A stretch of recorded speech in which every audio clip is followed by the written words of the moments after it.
see Del Potro, he doesn't even go here and here. He'll just turn and put the arm straight out away from him already.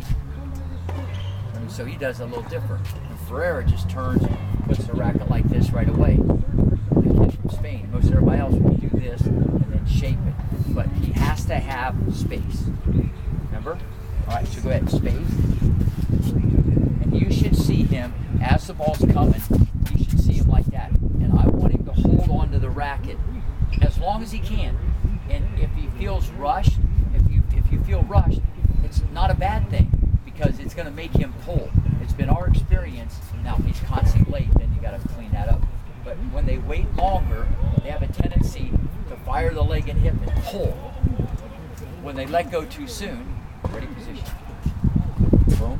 When they let go too soon, I'm not saying it's going to happen. When they let go too soon, they have a tendency, the racket's going to go this way, okay? And he'll just do a different type of swing.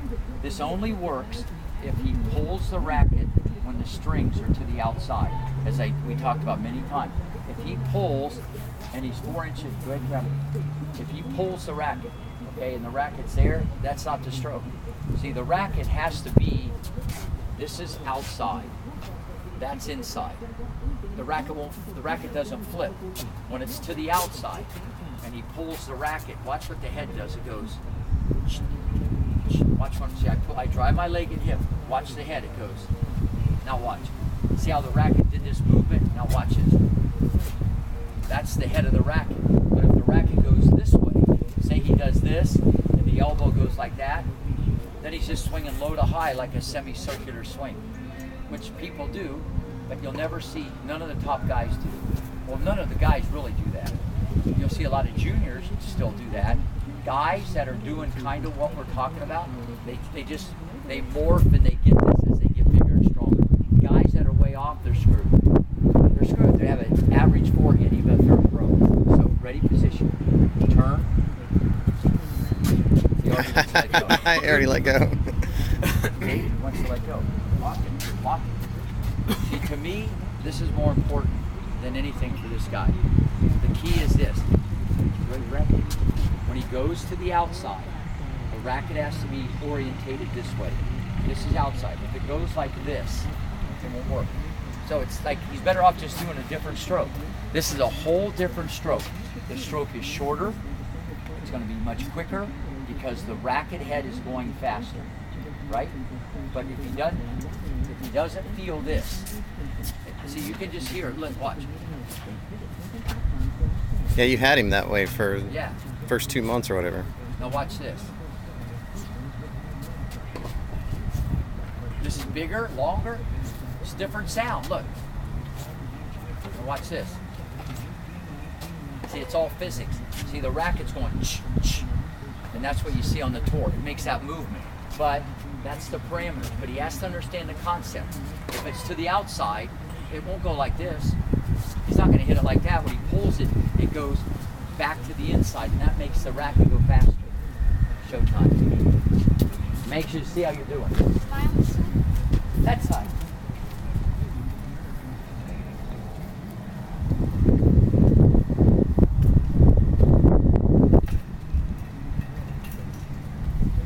The kid that you just saw 6 months ago, this forehand's like this.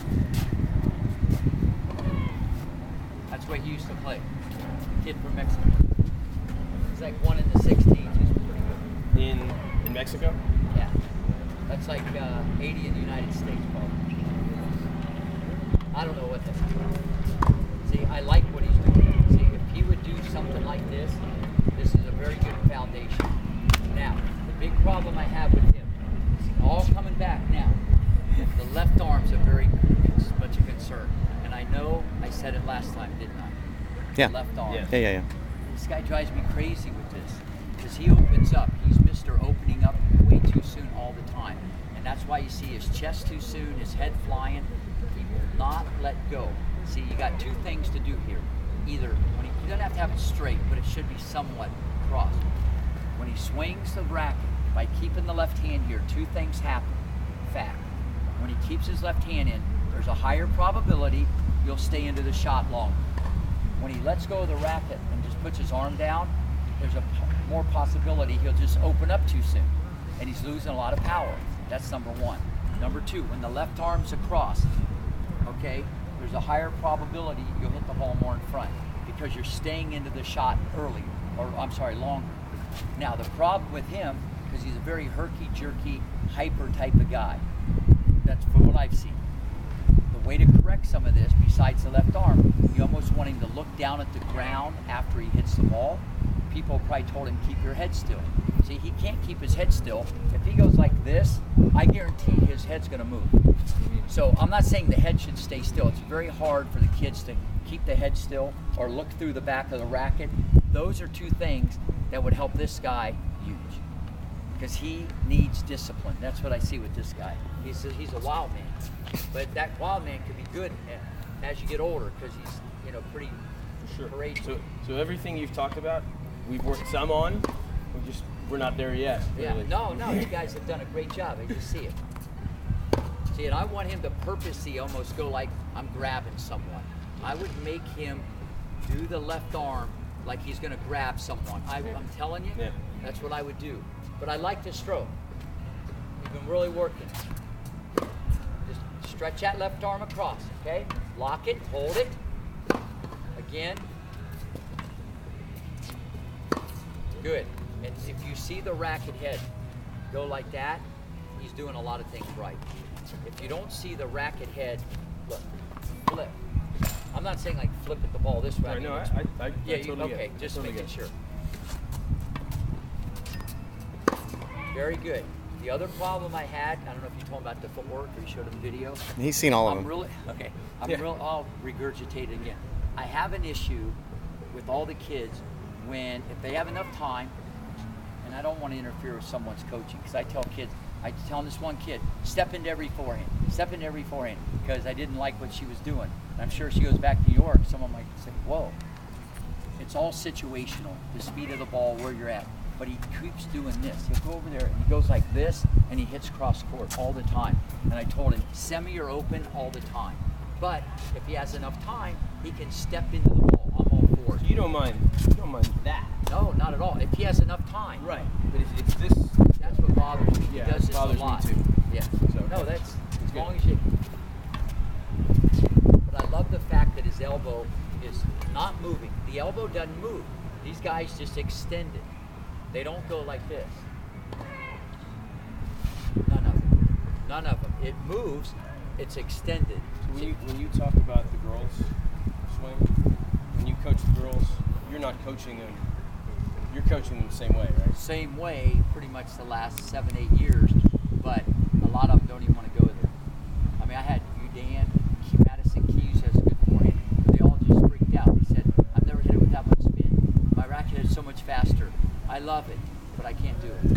Because I'm 19 years old and already a tour. I'm not gonna. Yeah, they're saying get out of here. Yeah. But I'm saying if you get them when they're 10, 11, 12, for sure, no problem. For sure. A lot of these kids are making the racket flip. People don't understand. If you take the ball on the rise, especially when the ball comes fast, these kids are going like this, and they're sending it back real early, and they never really hit the ball late because of their stroke. They might hit late because they're mentally not there, or their feet. Does that make sense? No, totally. But you're not. You can't. The stroke's not going to break down. It's efficiency of motion. That's all it is. So my only question This was is good. Hold it. You aren't finding that the girls that there's any physical reason why they can't do what you're coaching. Yeah, no, not at all. If you're around this afternoon, I don't know, I'll show you a couple of them. Go, whoa. And you'll see the difference between, say, Hurricane Black. She's one in the country. She goes like this. She can knock the heck out of the ball. But you watch her play, she's under pressure, she goes like this every one. She's slicing every forehand. Not to change it up, because she just says, because she's late and under pressure. And she's smart enough to get out of a jam. And so with what he's doing right now, I really like it. Sorry, buddy, this is all going to help you. Again, set your racket. That was good. He didn't do that last time he was here. See, also, as I told Chris, he doesn't get behind the ball on a regular basis. Remember I said his feet and the setup, not slow or fast or quick. He wasn't behind the ball. He needs to understand that. He's gotten a lot better. Yeah, no, this is better. already. They used to be really, really weak on the backhand side getting behind the ball. And that's gotten a lot more. You've done a good job. Bruce. Good. I love the grip too. Much better. Couple more. Then I'm going to get into the corrections here. Do the stroke in slow motion.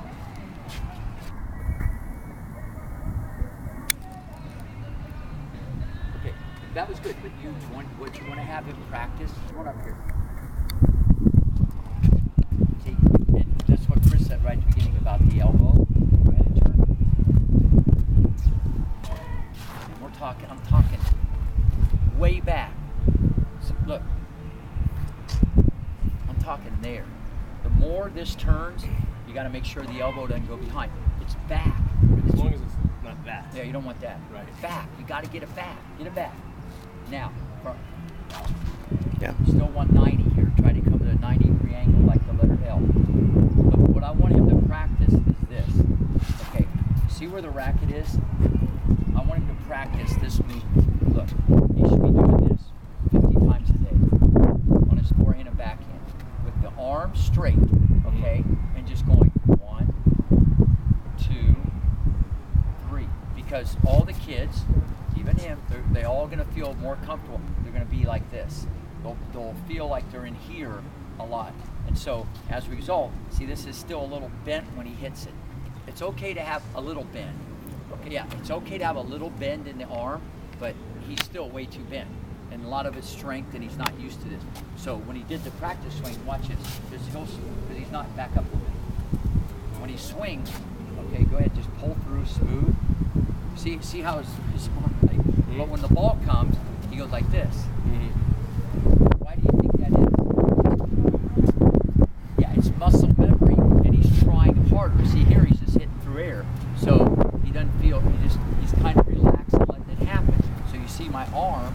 So when I go to hit it hard, you can see how my elbow might come back this way, and I want his elbow to come this. So what I was saying every time, and I do this with the older boys, when they swing the racket, I say, try to get your elbow up as quickly as you can. They start going like this. So if you saw that in slow motion, you would see almost like this hyperextension, and this thing just slingshots through at the end instead of coming back in. So I would have him practice that a lot, just getting the elbow up right away. And I think that's what we talked about a little bit last time, if I'm not mistaken. He does it in the house all the time, though. He's doing this all the time. Well, we got so to go ahead. I just got to make sure he's doing it right. Yeah, yeah. Or it could be counterproductive. Yeah. You know, they could be doing the unit turn, but this is actually better than last time you were here already. It's just a few weeks see ago. Some things that are better. Okay, I still want his left arm across. I want you to see him waiting for a millisecond. At the last second, when he lets go like this. That's the picture. He has to, you might even take a picture of him standing like that, blow it up, put it in his bedroom, have him look at it. That he's like this. He needs to see this one, and he needs to see that one. Those Yeah, are kind of two spots there. Because under pressure, he's going to put his left hand right down by his waist. I already seen it when I run it. Lock it in. Again. Very good. I like what he's doing. Now, get your elbow up as soon as you can, as fast as you can on a practice swing. No, on the forward swing, I'm sorry.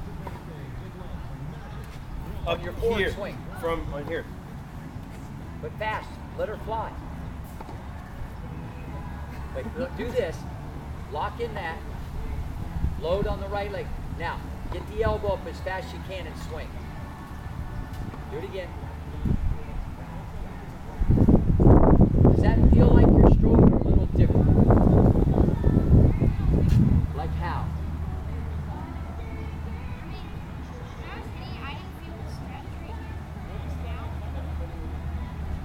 That's really important that you have, I'm sure you do, but have those type of conversations with the kids so they understand and they take ownership, and you'll be amazed how it's like you'll just, they learn quicker, and you know that he knows what's going on, because he could be thinking something different for 6 months.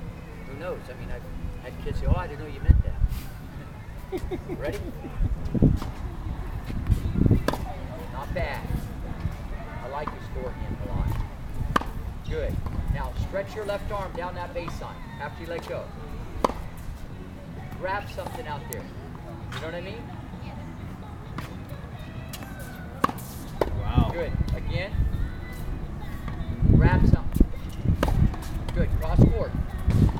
And one of the things, and we talked about this, didn't we talk about, like, I just felt the rotation of his body, or how everything rotated? Did I say, didn't we talk about something, how I felt he did, or maybe there's That much, and then you wanted more full rotation. Yeah, because he didn't set up behind the ball. Right. And he probably just played a lot with his arm. You know, there wasn't a lot of angular momentum when he hit these shots. And so I did some drills, I think he was the one. No, then you went quickly back. Right, we only spent a little bit of time on the full rotation part, and you went right back to the arm because you couldn't get the arm done. So Okay. I felt like you were trying to go there, and then you had to pull out of it. Trying to, for coach, just to throw some things. Right. Again. Now, hit the ball. Watch it, put it right in the corner. Do a 180. After you hit the ball, I want you to jump all the way around and face the fence. Ready? Watch, we put it right in the corner. Lock it in. Again, good miss. That's a dead ball. Lock it in. Doing great. Again, but relax your hand. See, when you pull it, the racket has to be relaxed or the flip won't happen. See, that's the X factor. At the end of the day, if the student or the player is tight, okay, the racket has to go from there to there. So the racket's going to drop. Now, depending on how much topspin you're going to hit, the people vary the amount of relaxation. Okay, so you got to, I know you got tight because I was making you jump all the way around. Do it again. You're doing great. Again. And it starts from the ground. Again. Left arm across. Again. Again. Again. That's all right. It's a matter of coordinating and synchronizing the movements. Good try. Keep the elbow there. Again. You're doing great. Lock it. Again. Do one without the ball. So I'm trying to understand the. I'll give you in a second. Okay. Again. Do it again. One more. You're doing great. Again. Feel free. Good. Get a quick drink. Go ahead. Why am I doing that? No, I'm trying to understand how that drill and trying to stay in longer and stay with the shot longer, Right? how they're not counteracting each No. other. Two different issues he has. Okay. One, he doesn't stay into the shot long enough. Okay? Very good question. He doesn't stay into it long enough, and there's some things he needs to do to correct that. Also, because he never set up behind the ball, he doesn't have the proper rotation of his body. He's not angular enough. So you still want to be here, stay into it, okay, but you're going to come around on your Right. shot. Now, I understand that if he's going to, when I make him do that, he's going to pull out even Right. quicker. Right. That would make him acerbate the problem. So they're two different issues. Right. He doesn't rotate enough, okay, and he doesn't stay in long enough. But the total picture is if he could go like this and stay in there and then rotate, because rotate all the way around. Because I feel like maybe he did a couple, it looked like, that were really good. Okay? Okay, so my thought would be You gotta figure it out. That's got to come second, though, don't you Oh, think? for sure. The other one's got to come Yeah, first. but you just don't want him out there playing with his arm either. Right. Because this is more about angular momentum. Sure. The use of the ground and him using his leg and hip paramount on this stroke. And that's another reason why girls don't do it. They don't like the bend. Okay, it's a girl thing, and they just don't rotate the body. They'd rather play more with the arm with a bigger swing. So, but then again, you get someone like Justine Henin. She does this exactly like I'm saying, and she was minimal. She was small, but Right. she could stand on the baseline and hit back and forth with Serena all day. Because it didn't matter how fast the ball came, she would just sit the ball and she'd go like that. She did Let's this go. stroke. She's like one girl that definitely did this stroke of the pros. Kuznova does it a little bit. Who's that, Susan?